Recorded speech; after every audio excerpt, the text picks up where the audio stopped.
Assalamualaikum warahmatullahi wabarakatuh. Berjumpa kembali dengan catatan Syafiq Hasim.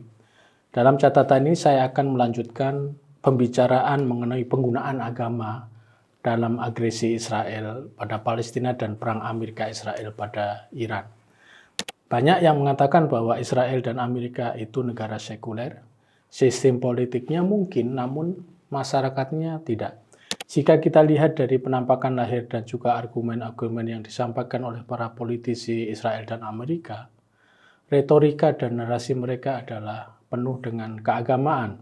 Bayangkan Duta Besar Amerika untuk Israel, Huckabee, memproduksi narasi Kristen evangelis atau dalam bahasa populer Zionis Kristen untuk mendukung konsep Israel Raya. Narasi antisemitisme adalah senjata. Antisemitisme disamakan dengan anti-Israel, padahal itu tidak sama. Orang-orang Islam mengakui bahwa Yahudi atau Judaism adalah agama Tuhan. Oleh rejim seperti Netanyahu, antisemitisme itu dianggap sama dengan anti-Israel. Semua kalangan yang mengkritik Israel dianggap sebagai antisemitis. Dengan keyakinan Zionisme seperti itu, Israel boleh melakukan apa saja pada mereka yang dianggapnya musuh dan menghalangi agenda teritorial negara Israel.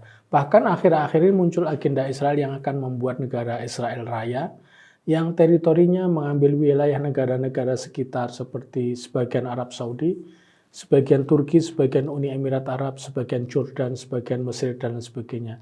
Bahkan menurut Zionis sayap kanan, Israel Raya itu bukan mengambil sebagian namun keseluruhan wilayah negara-negara di atas. Dasar Israel Raya ini apa? Dasarnya adalah penafsiran mereka pada kitab suci, mereka di mana Promised Land itu wilayah dari Sungai Nil sampai Sungai Efrat.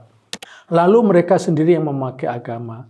Mengapa menuduh negeri seperti Palestina, Turki, dan lain sebagainya yang selama ini kritis dan menolak pendudukan Israel atas Gaza dianggap sebagai negara-negara yang dikelola oleh para Islamis. Berikut ini saya kutipkan dari pendapat Gary Book dalam analisisnya tentang Israel Raya yang berjudul Christian Zionism and Mike Huckabee yang diterbitkan oleh Arab Center Washington DC yang terdiri dari 5 poin. Pertama, poinnya adalah Allah menjanjikan tanah Kanaan kepada Israel dalam Alkitab. Janji ini adalah harapan yang diberikan Allah kepada Ibrahim yang telah bermigrasi dari Mesopotamia ke wilayah yang dikenal sebagai Kanaan. Ia tidak akan lagi menjadi pengembara tetapi akan memiliki tanah dan keamanan. Ia akan menjadi bangsa yang besar dengan banyak keturunan seperti bintang-bintang di langit. Kejadian 15:5. Di atas segalanya, janji Allah bersifat kekal dan tanpa syarat. Tidak ada kegagalan iman atau perilaku yang dapat membahayakannya. Janji Allah kepada Abraham atau Ibrahim menjelaskan mengapa tepi barat tidak dapat disebut tepi barat. Wilayah geografis tanah Kanaan harus dikendalikan oleh kosakata Alkitab. Ini adalah tanah yang tidak biasa, hidup di bawah perintah ilahi dan dimiliki secara eksklusif oleh keturunan Ibrahim atau Abraham.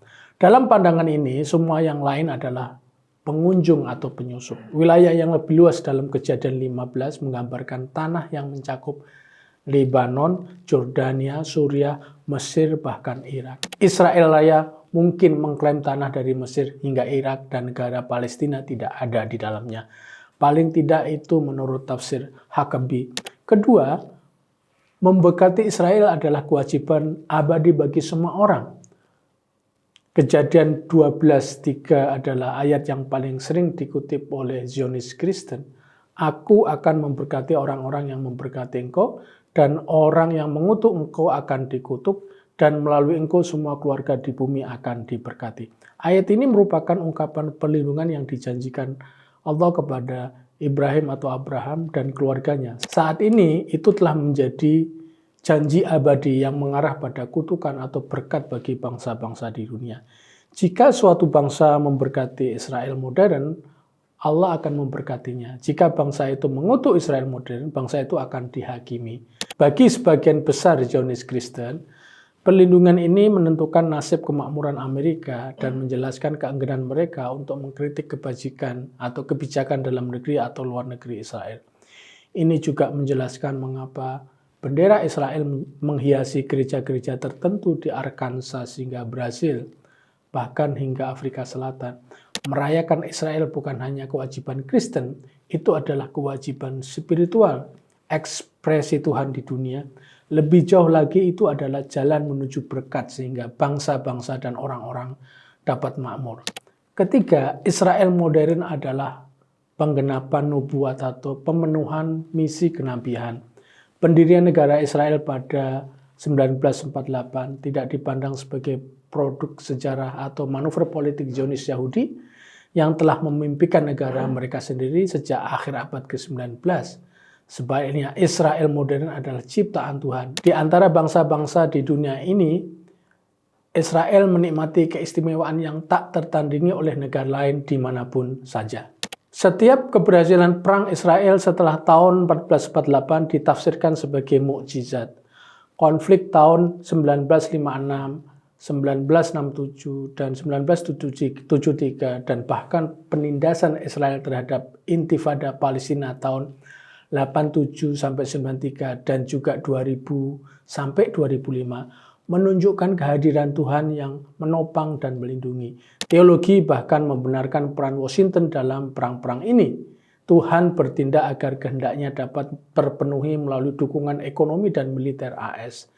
Interpretasi ini sekarang dapat dilihat dalam konfrontasi Israel saat ini dengan Iran, Hizbullah, Gaza, dan sebagainya. Israel akan menang baik dalam pertahanan maupun serangan karena Tuhan bekerja di sini dalam setiap pertempuran.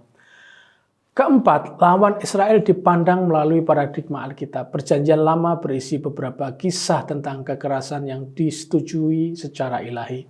Misalnya ketika Musa memimpin Israel menuju tanah perjanjian, Yosua mengambil alih kepemimpinan dan membawa suku-suku menyeberangi sungai Yordan. Dari sana, Yosua memulai penaklukan besar-besaran terhadap semua penduduk asli dengan beberapa pengecualian terbatas. Paradigma janji ilahi, penaklukan duniawi, dan pemukiman tertanam kuat dalam sejarah kuno Israel dan saat ini digunakan sebagai paradigma untuk hubungan Israel dengan Palestina dan dengan negara-negara Islam di Timur Tengah lainnya. David Ben-Gurion hingga Benyamin Netanyahu beriman pada masalah ini. Perang Gaza adalah contoh. Netanyahu dan para menteri pemerintah hanya menyebut warga Palestina dan khususnya warga Gaza sebagai orang Amalek. Bangsa Amalek adalah lawan tetap Israel. Tuhan memerintahkan Israel untuk membalas dendam kepada mereka bangsa Amalek. Kecaman ini mendorong kebijakan bumi hangus terhadap orang-orang Amalek yang digunakan para pemimpin Israel modern untuk membenarkan pemboman Gaza. Kelima, semua elemen ini hanyalah pendahuluan. Tujuan utama dari bentuk Zionisme Kristen ini bukanlah pendirian atau perlindungan Israel sebagai tujuan akhir. Ini hanyalah persiapan untuk puncak sejarah. Israel harus kembali ke tanah air untuk menyulut induk dari semua perang atau Armageddon yang hanya akan berakhir dengan kembalinya Yesus Kristus dan dimulainya penghakiman dunia. Kedatangan kedua adalah permata mahkota dari eskatologi Zionisme Kristen. Ia memandang dunia secara pesimistis dan melihat perang, krisis ekonomi, keruntuhan lingkungan, dan degradasi moral sebagai tanda harapan akan akhir dunia dan kembalinya Kristus. Sebagai catatan, asumsi bahwa Amerika dan Israel itu negara sekuler ternyata tidak ditemukan dalam wacana sosial mereka, wacana rakyat mereka dalam perang mereka melawan Palestina dan juga Iran. Demikian, wassalamualaikum warahmatullahi wabarakatuh.